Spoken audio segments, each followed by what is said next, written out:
Fala, meu santo, minha santa, a paz de Jesus e o amor da Virgem Mãe.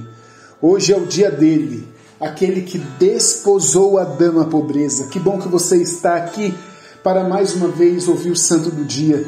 Ao longo dos dias, você ouvindo o santo do dia todos os dias, a sua rotina espiritual católica vai aumentando. E por que vai aumentando? Porque o exemplo e o testemunho destes grandes homens vão ficando impactando dentro da nossa cabeça, da nossa mente, e vão despertando em nós um desejo de santidade. Esse é o nosso objetivo, viver a santidade hoje, para um dia poder gozar da eterna bem-aventurança no céu, ao lado de Nossa Senhora, do nosso anjo da guarda, adorando o nosso Deus uno e trino.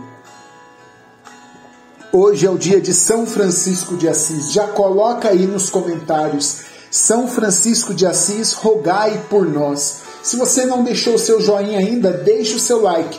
Com o like e o comentário, o YouTube mostra isso para mais pessoas e assim eu e você juntos propagamos a fé católica.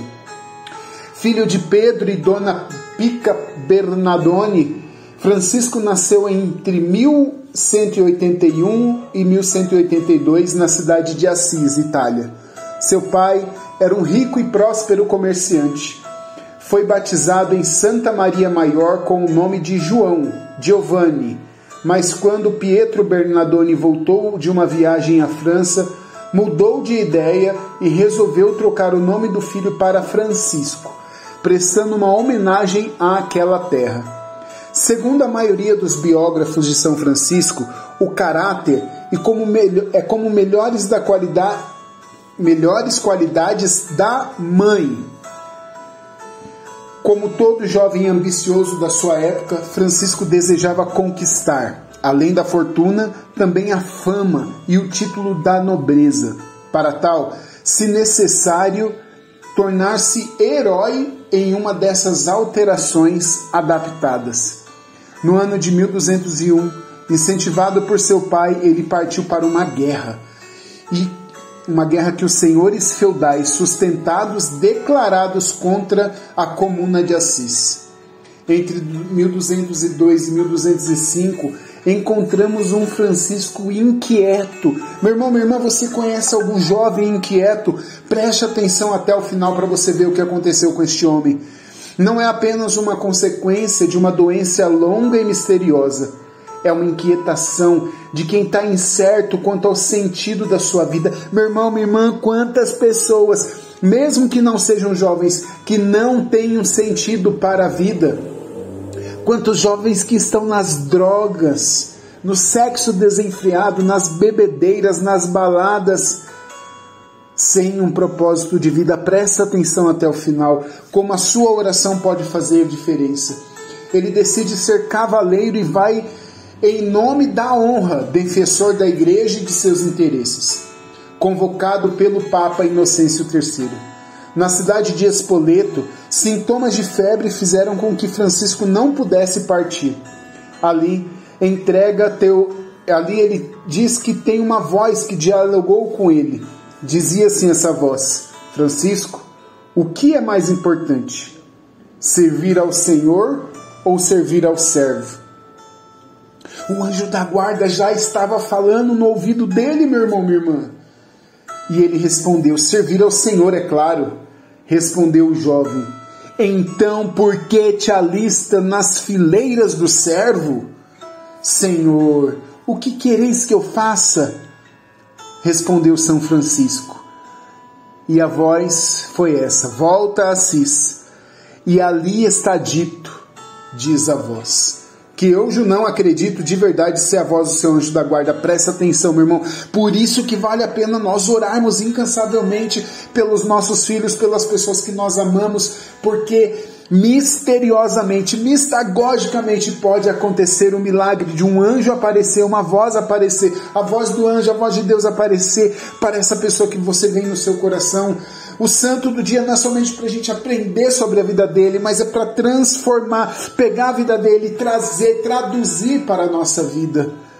Em busca de respostas, decidiu viajar para Roma, isso no ano de 1205. Ele gostava muito da tumba de São Pedro Apóstolo e exclamou: É uma vergonha que os homens são tão miseráveis com o príncipe dos apóstolos.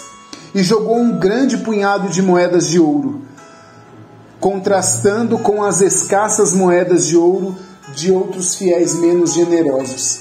A seguir, trocou seus ricos trajes com os de um mendigo e fez a sua primeira experiência de viver na pobreza.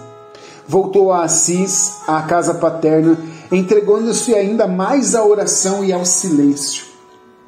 Em 1206, passeando a cavalo pelas campinas de Assis, viu um leproso, repugnante à vista e ao olfato, lhe causando muito nojo. Mas então, movido por Deus, colocou seu dinheiro naquelas mãos sangrentas e deu-lhe um beijo.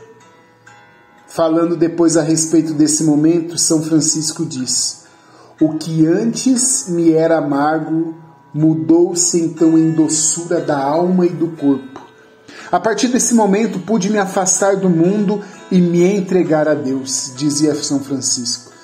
Pouco depois entrou para rezar e meditar na pequena capela de São Damião, semi-destruída pelo abandono. Meu irmão, se aquela época já existiam igrejas abandonadas, estava ajoelhado em oração aos pés de um crucifixo, quando uma voz saída do crucifixo lhe falou: Francisco, vai e reconstrói a minha igreja que está em ruínas. Seu pai se indignava cada vez mais e resolveu exigir que seu filho lhe devolvesse tudo quanto recebera dele. Levou ao bispo para que o julgasse. Francisco, ciente da sentença de Cristo, que diz o seguinte: quem ama o seu pai ou sua mãe mais do que a mim, não é digno de mim. Mateus 19, 29. Sem vacilar um momento, se despojou de tudo até ficar nu. Jogou os trajes e o dinheiro aos pés do seu pai e exclamou: até agora chamei de pai a Pedro Bernardone. Doravante, não terei outro pai senão o Pai Celeste. O bispo então o acolheu, daquele momento em diante cantando: sou o arauto do grande rei Jesus Cristo. Afastou-se de sua família e de seus amigos e entregou-se ao serviço dos leprosos e à reconstrução das capelas da cidade. Tem mais ainda, meu irmão, presta atenção. Quando estava quase encerrando a construção da capelinha de Santa Maria dos Anjos, perguntava-se o que faria, o que Deus queria dele. Então, certo dia, Francisco escutou durante a missa a leitura do Evangelho. Sem túnica, sem bastão, sem sandálias, sem provisões, sem dinheiro no bolso. Está em Lucas 9:3. Essas palavras deu grave eco no seu coração e foram para ele intensa luz, e exclamou, cheio de alegria: é isso precisamente o que eu quero, é isso que desejo de todo o meu coração. E sem demora começou a viver como faria em toda a sua vida, a pura letra do Evangelho. Repetia sempre para si, mais tarde também para seus companheiros: a nossa regra de vida é viver o Evangelho de nosso Senhor Jesus Cristo. A partir de então, Francisco saiu para pregar, percorrendo as vizinhanças e levando o Evangelho.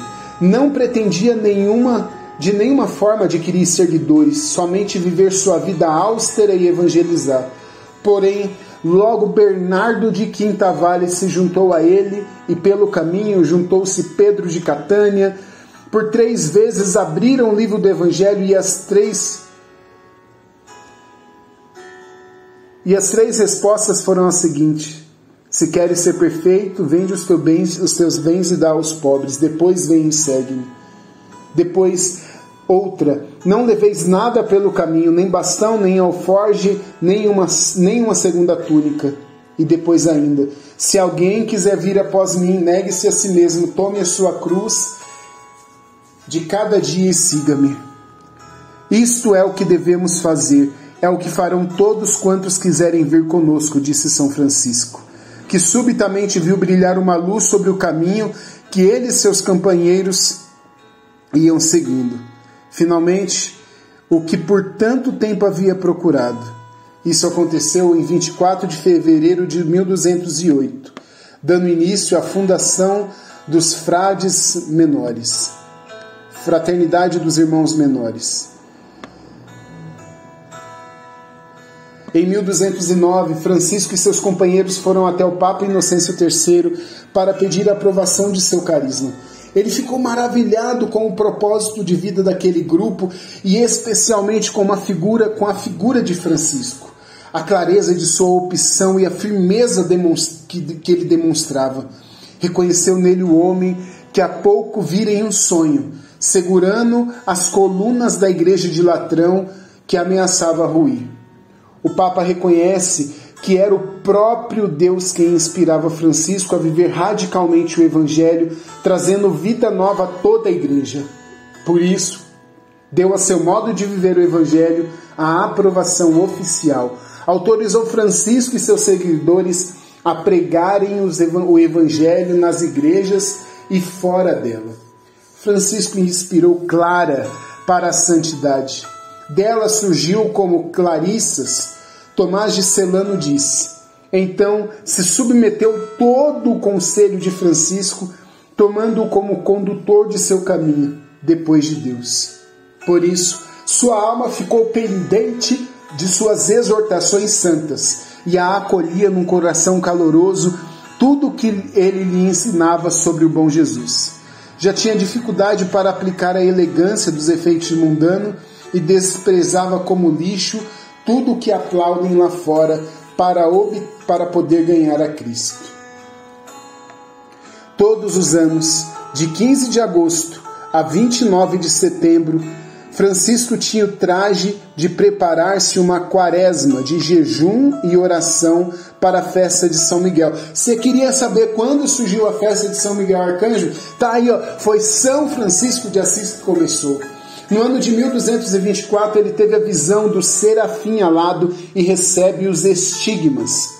Seu estado de saúde piora muito a partir daí. Era final de agosto de 1226. Pede para ser levado à Porciúncula. No dia 3 de outubro à tarde, Francisco morreu cantando Mortem Suscepit. No domingo seguinte, é sepultado na igreja de São Jorge, na cidade de Assis. No dia 16 de julho de 1228, Francisco foi canonizado pelo Papa Gregório IX. Tornou-se o padroeiro dos animais pela sua admiração e relação estreita com a natureza. Também foi elevado padroeiro principal da Itália em 1939 por Pio XII. Meu irmão, minha irmã, quanta história boa e gostosa de se ouvir. Compartilha conosco essa fé católica. Entre para os nossos grupos de WhatsApp e não fique sem ter a sua rotina espiritual católica. Deus abençoe a sua vida. São Francisco de Assis, rogai por nós.